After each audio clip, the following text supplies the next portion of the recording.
Hello and welcome to Where You Not Entertained, where two film fans discuss their favorite flicks. I'm Daniel, And I'm James. and we are going to be covering Birds of Prey and the fabulous emancipation of one Harley Quinn. Fantabulous. Fantabulous. Yes, you're right. Yes. Wow. Pardon me for not saying a word that doesn't exist. It exists in the title. It does, yes. So. You are correct. Yeah, this is a follow-up, I guess, to Suicide Squad. So I'm guessing this is probably the last of the DCU movies. I don't know. They may have some more split-off ones. Because I don't really know. Was Shazam connected in any way? I don't think it was. I don't think it had any, Not that I can think of, no. blatant, this is the DCU with Henry Cavill. Right. Yeah, so. But this, I'm guessing, clearly is, because it seems to be a direct sequel from, they even had flashbacks from Suicide Squad. Mm-hmm. And the creation of Harley Quinn in this one. So, just a heads up, we will spoil this movie, so if you haven't seen it, check it out. Yeah, I thought it was good. Mm-hmm. I didn't like it as much as I kind of expected to. Maybe it just it didn't. It wasn't bad. There's Right. nothing dislikable about it. I just was kind of. It seemed like a really long TV show, if that makes sense. Yeah, I think... And I'm not saying in production quality or acting, all of those were top notch and well done, but the plot was ground level and felt like something more like I would expect to see from like Netflix's Daredevil or something like that. Sure. Than from a big screen, superhero action flick. A Harley Quinn movie. Yeah. I mean, I expected a little more, honestly. I thought it was okay. I thought it was fun. It was fun. That was the major thing. Yeah. It's like Margot Robbie just hams it up as Harley Quinn the whole time, and she's enjoyable. Yeah. Yeah, exactly. I don't think that the acting was bad or anything like that. It was okay. Mm-hmm. I can't think of another way to put it. And I think the directing was done really well. But yeah, I do think that the storyline was a little lackluster. There was a lot of I guess most of the beginning was, I'm trying to recover from my relationship with the Joker. Yeah. And that's fine, but I felt like that maybe drug on a little too long before we finally got to the meat of it, which was everybody wants to kill me, and now somebody's sparing my life to do a job for them. Right. That kind of, I feel like we could have gotten there a little faster, but I mean, it's fine. Yeah. It was a little disjointed. Yeah, there was whenever she did the rewind back to the night that she got plastered. Yeah. I was taken aback in the theater and was like, oh gosh, I hope this isn't a recurring theme. Right. They did it twice, I think. But they didn't overuse it. It wasn't enough to be totally disjoining. Right. Yeah, it still made sense.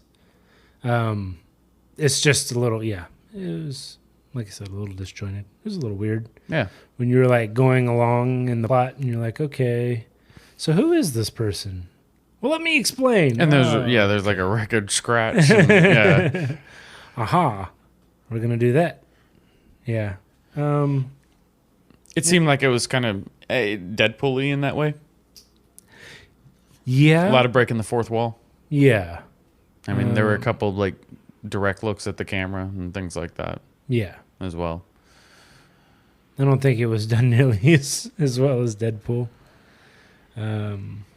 It's got kind of mixed, and then I guess not really mixed reviews. It's gotten good reviews. It's mostly sitting like at a 6. Yeah. 6.5. So it's somewhere between a 6 and a 7 on most of the reviews, which is decent. I mean, that's not like Not bad. nobody. Well, I guess not everybody hated it. How's that? That's fair as well. Yeah. And I definitely wouldn't say I hated it at all. I was glad I watched it. It was fun. Yeah, it was fun, and that's what made me entertained. I mean, I laughed quite a few times. Oh yeah. There were quite a few times I was like, did you see that? That kind of thing. The action was good. Yeah. Like the fight scenes were actually really cool. I felt like some of the fight scenes early on seemed better than the end fight scene. The end fight scene, I was like, that wouldn't even. You're just kind of throwing somebody around. It wouldn't even hurt them. Well, but you say that. When's the last time somebody threw you against a wall? well, no, like, yeah, if I get thrown against a wall, that's another story. But some of them were just more like, wrestling rolls. Right. Than they were actually like punching or kicking them at the same time or slamming them into a surface of any kind. Yeah. Well, that's because it looked cool. It was choreography. And I get that. Then you get a hammer to the balls or whatever. Yeah, there was lots of family jewels being crushed in this. Yes, there was. Man. And which, don't get me wrong, I feel like that's a fairly, something that I never want to happen to me, but I enjoy watching it in movies for some sick reason. No, I have no intention on anybody ever crushing me in the nuts with a mallet. No, that is a life goal, is to not have that happen. Yeah, I will go out of my way to make sure that that's never the case. Yeah. But I mean, yeah, it is choreography and all of that. But I still thought it was cool to watch. Was it realistic? All those guys would have run in there with guns and they had to just lit the place up. Right. I mean, nobody's. Hey, I brought my chain. Right. Like, really? What is this? A rumble? Rumble in the Bronx? Yeah, I mean, it's more like the Warriors than it is like a real organized crime syndicate. Yeah, exactly. I don't care that they brought paper mache masks. That's cool. You should have brought your guns with you. Yeah. So that part, and maybe that's just trying to keep a little bit more with like the comic book theme of it. Is. So that part made sense, and it made, like I said, I think it made for a cool end fight. Not like the best end fight I've ever seen, but it was cool to watch. Yeah, I thought anyway. It had kind of a Jackie Chan air because they were inside the fun house and they kept using all of the like set designs to fight across. Yeah, exactly. Like it very much reminded me of like a Jackie Chan fight scene. I mean, don't get me wrong, it was cool, but it wasn't Jackie Chan quality. Well, but sure. At the same time, it was reminiscent of that. I like that part. Yeah, exactly. I think Ewan McGregor did a good job of being an unhinged bad guy. He did, and he channeled a little bit of what I know about Black Mask. I'm not a gigantic DC fan, but I like DC quite a bit. Mm-hmm. And I've seen some portrayals of Black Mask, but not a ton. Mm-hmm. He seemed to be within the realm of what that is. So, I know nothing about him. Yeah. He's a really good character in Under the Red Hood, which is a great animated movie. Oh, okay. Yeah. I think that, like I said, not really knowing much about the character, I think he did a good job of being kind of like what seemed to be a friendly, kind of likable guy. Yeah. Even though you knew better. And then when he really flips on the crazy, he really flips on the crazy. Yep. And so I thought that was cool to see out of a character that Ewan McGregor plays. Yeah, and it was an interesting portrayal of Zsasz as well, Victor Zsasz. Mm-hmm. He's a very common character in Batman stories, as part of the Rogues villain or the Rogues Gallery for Batman. Okay. And his big thing is he's a serial killer, murderer, multiple murderer. Yeah. And every time he kills himself, he cuts himself. Every time he kills himself? Or kills somebody else, yes, he cuts himself. And so, like, all of his scars are trophies for his murders. Right. And he's totally scarred up. Yeah, he's killed a lot of people. Yeah, this was an interesting one. I've always seen him as more of like not as like a right hand henchman or anything, but Okay. a little bit more of a soloer, guy. or maybe joins a team, but not as a henchman. But it was a little bit more fleshed out than we ever get. Like Victor Zsasz is almost just like a throwaway. And he was, at least in the Nolan verse. Mm-hmm. And so, yeah, it was interesting to see a bigger screen portrayal of him, like real portrayal of him. Right. Yeah. Yeah, and he got done bad. Yeah. And so we just jumped around and kind of covered everybody except for the main people, though. Yeah. Yes, I mean, we do have the titular birds of prey. Right. And so you've got Margot Robbie reprising her role as Harley Quinn. She was the reason this movie was made. Yeah. I mean, yeah, absolutely. I don't think everybody said that they were about Suicide Squad, but loved Margot Robbie as Harley Quinn. Right. That was kind of the universal, agreement on how that movie turned out. And so I was glad to see her come back, and she did get she was clearly the lead in this movie. Yeah, without a doubt. Yeah. I mean, storyteller, person they followed, whole nine. And I think she did a really good job too. I'm trying to think of. I don't know that she's had another movie where she's like been the title cast member. Yeah. I mean, she always anything she's in that I've seen, I always thought she's done a good job. I think she's amazing every time she's on screen. Margot Robbie's incredibly talented. I'll take that back. I guess there's I, Tonya. Yeah. Yeah. She was absolutely. She did great in that. That was an amazing movie. Yeah. I'm wrong. Fair enough. We also had Rosie Perez. Yeah. Playing Renee Montoya. Yeah. I'm not a huge Rosie Perez fan. Yeah. Yeah. I thought she was good in this. She filled the role properly. Rosie Perez does have a tendency to be a little, I don't know. Grating? Oh, wow. No, that wasn't what I was going to say. You get she has a personality that shines through a lot of her characters. Mm-hmm. And this one I felt was less of that. She was lost in this character more than I've seen her most of the time. Yeah, I guess I'll buy that. I don't think she did a bad job in this. That's not what I'm saying at all. I just don't, like I said, I'm not really a big Rosie Perez fan. Yeah. Well, I am a big Mary Elizabeth Winstead fan. Yeah. And she was probably the funniest one in this movie. Mm-hmm. She had a few lines that were funny, but when they landed well. Yeah. And I laughed out loud. I LOL'd. You LOL'd. Oh, yes. Boy. Let's not say that again. I will do my best. Yeah, no, she did. She did have some good ones. Like every time she was trying to introduce herself. Mm-hmm. Oh, man. I do love how they played on that gag. Yeah. Of her trying to create her own superhero name. Right. Everybody's like, the crossbow killer. She's like, no. Yeah. I do not have anger issues. Yeah. Yeah, she was good to see. And then we have Journey Smollett.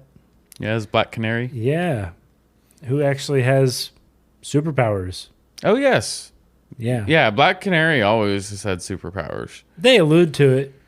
Like but when they she's talking to her in the first, when Renee Montoya, Rosie Perez's character, is talking to her the first time, trying to get her to be a snitch, basically. Mm-hmm. And saying, you have the same powers as your mother. It was alluded to, and it was kind of like, I don't know what that means. Yeah, and I mean, Black Canary is a fairly well-known character now because she was Diana Lance and her alter ego Black Canary were characters on Arrow, the CW show. Ah, okay. So a very prominent character. I see. And so I haven't seen that far. right, but it's it was a fairly popular TV show a while back. So Black Canary's been in the zeitgeist, and it was cool to see another take on her, especially because the one in Arrow was liked by some and not liked very much by many others. Oh. It was a very CW style character. Right, okay. That was the problem. Fair. It wasn't bad. It just was very CW. A little campy. Yeah, a little too bit. Campy, maybe. A little bit. Yeah, gotcha. Well, she was a badass in this. No, she was. She was one of my favorite characters. She was great. Yeah. Like, she was kicking some ass. Mm-hmm. And she had just the right amount of like edginess to her, but like it was still believable that she was a good person the whole time. Right. Yeah, You know. she didn't have the, even though she was, had a job, I guess, with a bad guy. It was one of those things where she was kind of forced into the job. Like, you can't really say no. Right. What happens to me if I say no? Yeah. You don't want to know? It very much felt like an offer she couldn't refuse. Yeah, exactly. And so, yeah, she did end up, informing. And that's kind of what got everything rolling. Yeah. And so, yeah, it was a good character. She had a voice. She had the action. She had the likability. Mm-hmm. Thought that was important. Yeah. And that's the thing, that there wasn't any one thing about this movie that I really disliked. And I liked a lot of stuff about it. I think it just felt small to me. Mm-hmm. Like, it was really big and bright and pretty and had some cool scenes and moments, but the story felt small. Right. I appreciate them trying to do that, but I don't know. It didn't feel like something I'd normally go pay $7 to watch. Right. You know what I mean? Like, I felt like it was more of like a, not to be denigrating, but kind of more Netflixy. Yeah. Yeah, I honestly can't really put my finger on what it is about it. Like I said, I think that the storyline itself was a little lackluster. The directing was good, but other than that, we like the actors, so I don't really know. Obviously, I don't make films for a living, right. So I couldn't really be like, you should have done that, because who am I? But I feel like they could have maybe done the story in a different order, maybe. Like, instead of having the breaks where they did the flashbacks and things like that, have kind of the build up. I did like how they used the cartoon at the beginning, by the way. I thought that was pretty cool. Yeah, me too. But then after that, kind of do the build up to, what really happened and how she kind of maybe got out of that funk, and then what was going on with the other people that all kind of bring them together, and then get to that point and then move forward. But I don't know if that would have made it any better. Honestly, I don't know if it would have made it more like big theater movie kind of feel, or maybe not. Yeah. But all in all, it was still fun. It was still a good watch. I'm glad I watched it. Yeah. So I think that kind of covers Harley Quinn and the Fantabulous Emancipation of one Harley Quinn. Did I get it right off the top of my head? Birds of Prey and the Fantabulous Emancipation. I missed the Birds of Prey, of course. One of the most important parts. Well, that about wraps it up for that long-titled movie. Yeah. So let's get to the point. What was this like? Oh, Jesus. Yeah, Man, so we're just going to walk right past that. What was your favorite scene, Daniel? So I think my favorite scene is actually when Harley kind of has a realization, and that is when the restaurant owner that she kind of considers, a friend, maybe family-like. Yeah. Doc. Yeah. Ends up selling her out and is just very nonchalant about it. Rock bottom. I mean, he's just like, they kept offering me money. Now I'm going to go open a new restaurant. Yeah. You're like, that's it? That's okay. You're a dick. I mean, I get it. I'm not, I mean, she also did just get his restaurant blown up. No, he got his restaurant blown up. Oh, well, yeah. I guess that is fair. Yeah, he got his. Yeah, what are you mad at me for? He just did it for the money. Yeah. That's all. Which, again, like I said, okay, whatever. But I like that realization that she had. I think it made her do something incredibly stupid. Which was basically, trying to flip on the kid and turn the kid in, Right. To save her own skin, right? So what you just had happen to you, you're about to do to someone else. Mm-hmm. And so I think that moment, so the realization that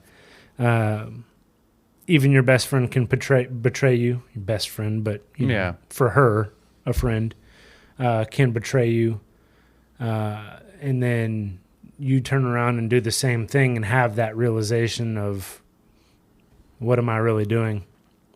It wasn't cool when it happened to me. It's not cool to do it to somebody else, Right. even if it is to save yourself from a bunch of people wanting to kill you. So I thought it was an important part of the movie that kind of led to the very ending where, she's like, all right, everybody, let's get together and fight. Because she still could have sold the kid, down the river, but didn't. Right. And so I thought that was a good character building scene. Yeah. Agreed. No, I totally, I like that one as well. I could have picked something a little more fun, but I thought that was a big impact for the story, the end of the story. Yeah, and it also had a dude who slingshotted a cannonball made of firecrackers into an apartment building. So yeah, that did happen. So I also enjoyed that scene, but clearly for different reasons. Yes. Yeah. So, what was your favorite scene? My favorite scene was when Harley got captured by Black Mask's men for the first time. Yeah.